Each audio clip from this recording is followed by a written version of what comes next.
la socda oo halka dhinacayga safan iyo ganacsatada siyaasiyiinta waxgaradka waxaan leenahay Axmed ku soo dhawow magaalada madaxda Puntland ku soo dhawow magaaladaadii ku soo dhawow intii aad ku maqnayd halgankii hawsha aad iyo aad baan kaaga mahadcelinaynaa hawlihi aad ka qabatay arrimaha gobolka Sool oo halganka ah maanta waxaa timi magaalada madaxdii Puntland waan ku soo dhaweynaynaa waa u jeedaa arrimaha bulshada siyaasiyiinta waxgaradka ganacsatada ciidamada Puntland dhammaantood waxay kugu soo dhaweeyaan magaalada madaxda marka Axmed ku soo dhawow magaalada madaxda Puntland الرحمن الرحيم بسم الله الرحمن الرحيم aad iyo aad baan waxa lagu mahadcelinayaa gudoomiyaha gobolka Masar Cabdi Xirsi meeyarka Cabdi Casiis dadweynaha reer Garowe ama Nugaal baan iraaho oo dumarku ugu mudan yihiin dumarkan halkan ka hadda ka buraanburaya oo soo dhaweey waa kuwan asxaabtahay markaan magaalada ka tagay qaar baa ooyay waxay igu iman jireen meesha la yiraahdo tukaraq iyo aroor dhir halkaas fadhiya ayaa runtii iyagoo wax albasida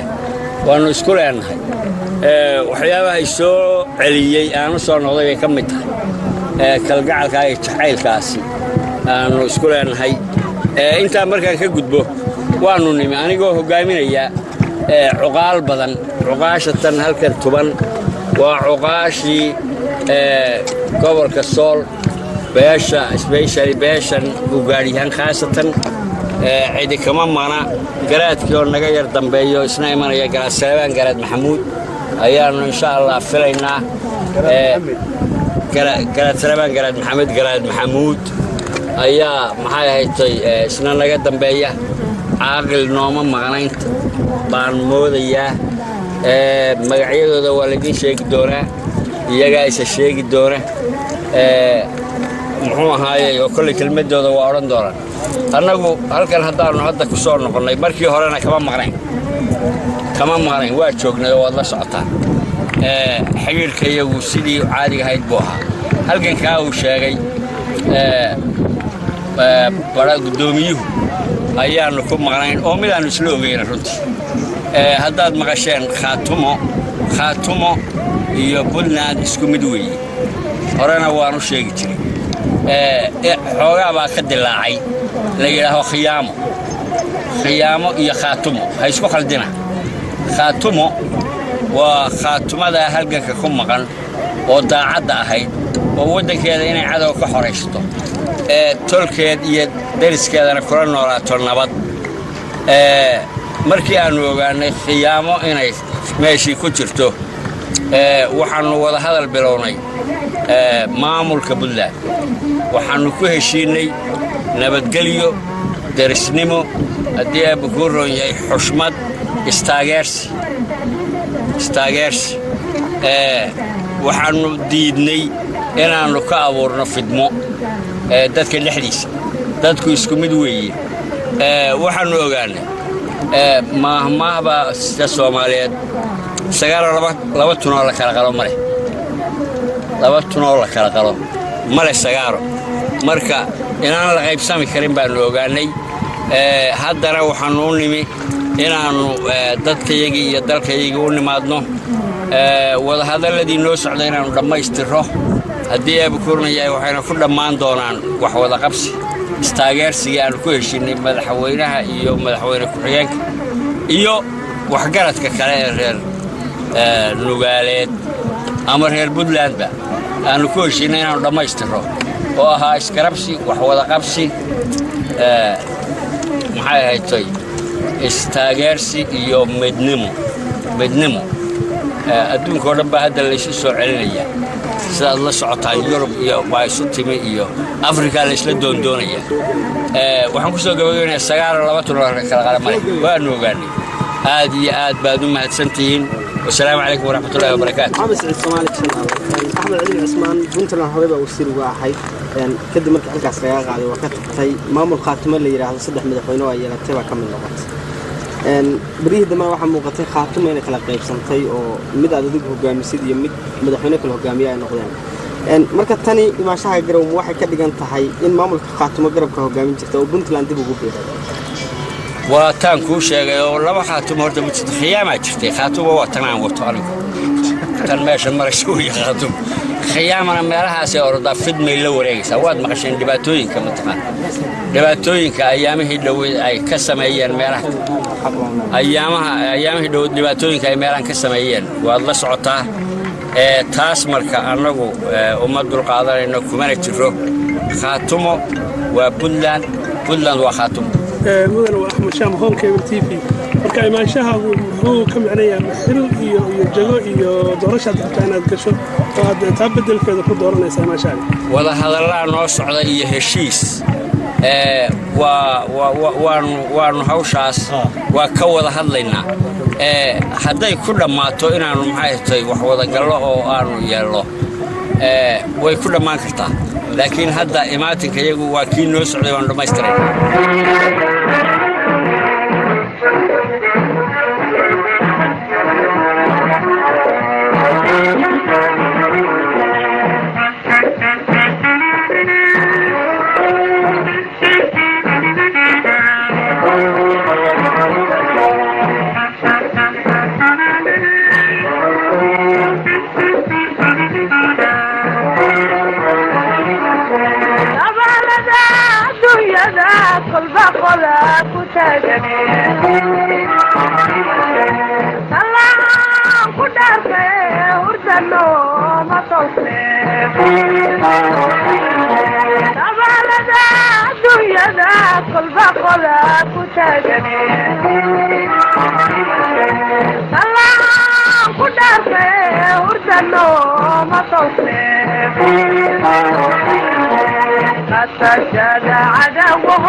بسم الله الرحمن الرحيم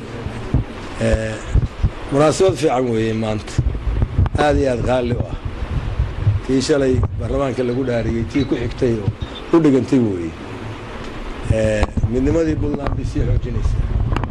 haddii awal xoogaayo dhex jireen oo si kastaba ahaatee waxba kusii dheeraan maaye si uun maaragtay wax u noqdeen in misla la isku soo noqdo waxa weeye wax qiimo iyo qadarin mudan weeye aad iyo aad baan idin soo dhawaynayaa aad iyo aad baan idin qadarinayaa waxayna noo tahay maanta maalin weyn oo midnimadii Puntland wixii ka dhimanaa ay soo bilaabmeen miisaan weynna yimi inta dhimanna haddii kale ilaahay idankiisa waa soo dhammaystirmaysaa dabadaas ka soo raacinana haddii alla idin idinkana mahad gaara idin soo jeedinayaa inaad noqoteen albaabkii furaha dadka ku furay waxaan la yidhaahdo afqalaad ice break madaxweynihii marna laga duufsaday wasiirka iyagii hore geesiga iyagii maanta isagoo hogaaminaya odayaashii dhaqanka iyo ciidankii garaadadiina ay daba socdaan garaad Sareebaan oo ku xigo insha Allah tacaala maalmaha soo socda inaan doorashada la gelin aan filayno inta kalena ilaahay idankiisa ama waa wada imaanayaan maalmahan ama waa ku xigayaan inta ina ka maqan alxamdulilah rabbil caalamiin ilaahay baa mahaddaa leh wixii xaqihii way xaqeeda ku noqdaan midnimada reer Puntland oo muqadaska ah oo dastuuriga ah oo qodobka duwaad sheegayo way mara ka tahay oo dhahaya intii Puntland dhistay oo gobol ay ka dhismeen ayaa Puntland muqadas ay ka tahay dhismaheeda dastuurina ay ka tahay aad iyo aad baan idin soo dhaweynaya aad baan idinku mahadinaya imaatinkiina waana ku faraxsanahay waan idinku soo dhaweynaya idinkuna labadiin eray ka tiraahdeen idinkii odayaasha madaxweynaha iyo golaha wasiirada xildhibaanada gabdhaha iyo bulshada reer Puntland oo na soo dhawayso si aanan filayn runtii si aanan filayn laakiin waa ku kala tagnay wanaagaas markii aanu tagaynay waa filayaan laakiin qolyaha kale waayo markaan halkan tukaraqaan joogay xaawo iyo laba boqol iyo ka badan dumar ayaa biyaha iyo maxay tahay nala daba joogo noogu imanayay waa jacaylka iyo ixtiraamka iyo ay halkay noo joogtay markaa saasaan u soo dhawayntaa u filayay runtii aad bay u mahadsan yihiin aad iyo aad bay u mahadsan yihiin intii halkaa chance heshay iyo inta magaaladaba aanu sacabadu daaleen haddii aanu nimi waad la socotaan anigu madaxweyne Khaatumo ayaa Khaatumo waxaa sidaa madaxweynuhu sheegay xoogaa khilaaf ah ayaa Puntland ku kala jabtay Khaatumo waxa la yiraahdo Soomaaliya Khaatumo waxay noola muuqatay waxay u kala jabtay khiyaamo iyo Khaatumo waa Khaatumo tan aan sidana weey Khaatumo khiyaamo yani Khaatumo naga dambaysa oo kale ma jirto iyaduna waxay waad maqli doontaan kuwa meelaha ka qalqalinaya waa kuwa khiyaamada ah oo islaamaha ku baadha runtii haddii aanu la tagnay waa la soo noqonnay waxbaynu isku darsanaynaa waxaynu nahay annagu fidmo iyo dhibaato ayaa dadkaasi ay u samaysanayeen laakiin annagu umaan qastin uma ogeyn umana jeedin markaanu ogaanay in arrimuhu ay yihiin kuwa aanu idinka sheekaynayno dadkii aan kala maarmin ee ehelka ahaa ee saa isu jecel oo maamulka wada dhistay inaanu isu soo noqonno waa go'aansanay waxaanu ogaanay in ay arrintu tahay 9 oo la kala qala male 9 waa yarka marka laba uma kala dilaaci karto waxaan runtii Puntland ma dhamayn hadda sida madaxweynuhu sheegay insha Allah inay dhammaystirto ayaan rajaynayaa waxa ay ku dhammaystirmaysaa waa waxyaabaha inaga dhiman weeye waxaan rajaynayaa xilligan aynu joogno inay waqtigeedii tahay lagana ballami doono aad iyo aad baad u mahadsantihiin waxa aan idiin soo gudbinayaa salaan aan idinka sido garaad Saleebaan garaad Maxamed talabaad waxa aan qiimo iyo qaayale aan aadna uga mahadnaqayaa soo dhowayntii qiimaha lahayd ee dhammaan qaybaha bulshada reer puntland iyo mas-uuliyiintu ilaa iyo intii aannu joognay soo gallay sidii naloo soo dhoweeyey qodobka saddexaad waxaa weeye annaku markaannu dhaqannahay run ahaan maannu maqnayn kama maqnayn puntland kamana maqnaan karayn waayo mabda' iyo go'aan wada jira ayaa puntland lagu samaystay ka mid baannu ahayn go'aankan aannu maanta ku nimina waana ku kalsoonnahay waysku kalsoonnahay tolka aannu wada dhalannay iyo maamulka iyo dowladdana waa ku kalsoonnahay aad iyo aad baannuna ugu faraxsannahay asalaamu calaykum waraxmatullahi wabarakaatu